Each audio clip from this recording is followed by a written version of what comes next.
Everyone, आपके UP plus और SSC CGL के जो एग्ज़ाम है वो डेट उसकी निकल के आ चुकी है एग्ज़ाम की। और उसके लिए ये मैं पॉलिटी के 10 क्वेश्चन लेके आया हूँ जो कि है संसद से। मैं ऑफकोर्स आपके लिए बहुत ज़्यादा बेनिफिशियल होंगे, प्लीज़ ज़रूर देखिएगा। सिर्फ 10 क्वेश्चन है बट आपको ये कम से कम 1 से 2 मार्क जरूर गेन करा देगा। बिना टाइम वेस्ट इसके क्वेश्चन को करना शुरू करते हैं। तो क्वेश्चन क्या है, राज्यसभा का सदस्य होने के लिए, थोड़ा सा पेन को मोटा कर लेते हैं। राज्यसभा का सदस्य होने के लिए किसी भी व्यक्ति की उम्र कम से कम क्या होनी चाहिए? ऑप्शन ए 18 वर्ष, option B 13, C 36, D 24। Without any question option number B is the correct for this question. क्या होगा? 20 का सही होगा। तो कितनी होनी चाहिए? 13 ईयर्स। नेक्स्ट क्वेश्चन की ओर मूव करते हैं क्योंकि हमको जल्दी से क्वेश्चन को फिनिश करना है। ठीक है, राज्यसभा का सदस्य का कार्यकाल कितने वर्षों का होता है? थोड़ा टाइपिंग में मिस्टेक हो गया। क्या बोल रहा है कि राज्यसभा के सदस्य का कार्यकाल कितने वर्षों का होता है? तो इसका जो करेक्ट आंसर है वो option number B is the correct for this question. क्या होता है? 6 ईयर्स के लिए। नेक्स्ट क्वेश्चन की ओर मूव करेंगे। तो इसको इंपॉर्टेंट मार्क कर लेंगे। हर 2 साल में राज्यसभा के कितने सदस्य निर्वाचित किए जाते हैं? सभी, 1/3, 1/4, आधे, 1/3। तो इसका जो करेक्ट आंसर है वो ऑप्शन नंबर डी है, 1/3। तो प्रत्येक 2 वर्ष में राज्यसभा के जो है 1/3 सदस्य क्या किए जाते हैं? निर्वाचित किए जाते हैं। तो option number D is the correct for this question. Next question को मूव करते हैं। राज्यसभा की कुल सीटों की संख्या कितनी है? तो इस क्वेश्चन का जो करेक्ट आंसर है वो ऑप्शन नंबर ए है, 250। तो राज्यसभा की कुल सीटों की संख्या कितनी है? 250। Very very very important question है। Option number A is the correct. ऐसे कर लो, इससे और याद हो जाएगा। देखिए मैं यहाँ भी लिख रहा हूँ, यहाँ भी लिख रहा हूँ, इससे कि आपको दिमाग में छप जाए, आपको भूलने की बिल्कुल वो ना हो। नेक्स्ट क्वेश्चन को मूव करेंगे। 5 मिनट में हम लोग 10 क्वेश्चन कर लेंगे, 4 से 5 मिनट में बस। भारत के राष्ट्रपति द्वारा राज्यसभा के कितने सदस्यों को मनोनीत किया जाता है? ये भी वेरी वेरी इंपॉर्टेंट।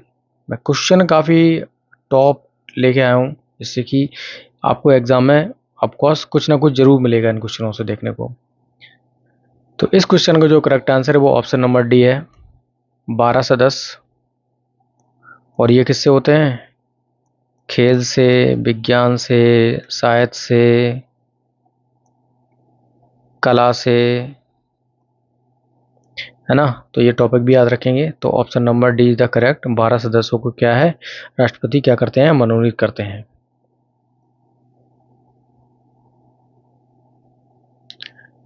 निम्नलिखित में से कौन से भारतीय संसद के संगठक हैं?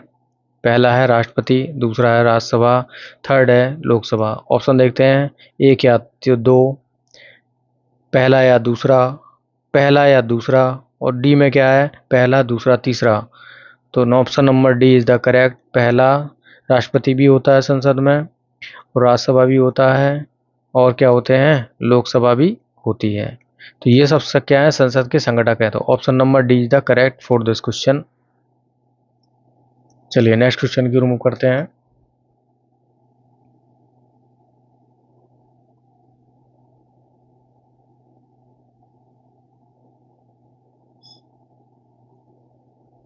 चलिए नेक्स्ट क्वेश्चन की रिमूव करते हैं। क्या बोल रहा है क्वेश्चन? राज्यसभा के सदस्य का निर्वाचन कौन करता है? ये कंफ्यूजन वाला क्वेश्चन है बट याद तो करना ही पड़ेगा।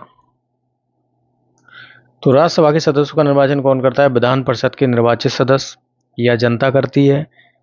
नहीं, ये वाला जो बी ऑप्शन तो आप कैंसिल ही कर दीजिए, क्योंकि राज्यसभा के सदस्य क्या है? प्रत्यक्ष नहीं होते, अप्रत्यक्ष ही होते हैं। प्रत्यक्ष चुनाव कौन से होते हैं? जिसमें हम जनता वोट करती है, जैसे कि लोकसभा का देखा ना, प्रधानमंत्री कौन चुनता है? जनता ही तो चुनती है।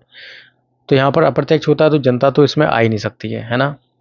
विधान परिषद के निर्वाचित सदस्य, या विधानसभा के निर्वाचित सदस्य, या लोकसभा। तो ये भी गलत है। ये भी गलत है। Option number D is the correct. Vidhan Sabha के निर्वाचित सदस्य क्या करते हैं? राज्यसभा के सदस्यों का निर्वाचन करते हैं। अगला क्वेश्चन क्या है? निम्नलिखित में से कौन राज्यसभा के पदेन अध्यक्ष होते हैं? Very very very important question है भैया, याद कर लो। तो आपको अभी पता है कि राज्यसभा में जो झगड़ा हुआ था, झगड़ा नहीं मतलब एक कंट्रोवर्सी हो गई थी, जो जया बच्चन और उनके पदेन अध्यक्ष हैं जो, तो पता है वो कौन होते हैं? तो ये भारत के जो उपराष्ट्रपति होते हैं वही होते हैं अपने क्या, राज्यसभा के पदेन अध्यक्ष। ये भी काफ़ी इंपॉर्टेंट क्वेश्चन है, इसको याद रखिएगा। नेक्स्ट क्वेश्चन की रूम करेंगे। भारत के संविधान का कौन सा अनुच्छेद संसद के सत्रों से संबंधित है? संसद में कितने सत्र होते हैं? शीतकालीन सत्र, मानसून सत्र और 3 सत्र होता है। तो पूछा जा रहा है कि कौन सा अनुच्छेद है वो सत्रों से संबंधित है। तो इस क्वेश्चन का जो करेक्ट आंसर है वो ऑप्शन नंबर बी है। आर्टिकल नंबर 85 क्या है? सत्रों से संबंधित है।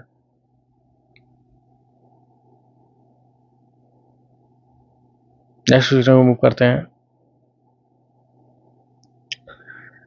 किसी सदन के सत्रावसान और नए सत्र में उसके पुनः समवेत होने के बीच की अवधि को क्या कहते हैं? मतलब क्या है, कभी जो सत्र है जैसे कि शीतकालीन सत्र हुआ और मानसून सत्र हुआ, तो मतलब जैसे कि 2 सत्र हैं तो उनके बीच में क्या होता है, एक सत्र खत्म होता है और फिर दूसरे सत्र क्या हुआ, एक सत्र जब खत्म हो जाएगा तब दूसरा सत्र उसके खत्म होने के बाद ही शुरू होगा। तो उसके बीच में जो गैप रह जाता है 2 सत्रों के बीच में, उसको क्या कहते हैं? उसको कहते हैं हम लोग अवकाश। तो option number C is the correct for this question. Next, और चलिए 10 क्वेश्चन हम लोगों ने कर लिए हैं। आई होप आपको ये पसंद आया होगा वीडियो। लाइक करो, शेयर करो, सब्सक्राइब करो और फॉलो भी कर लो यार। Thank you for watching. Have a nice day.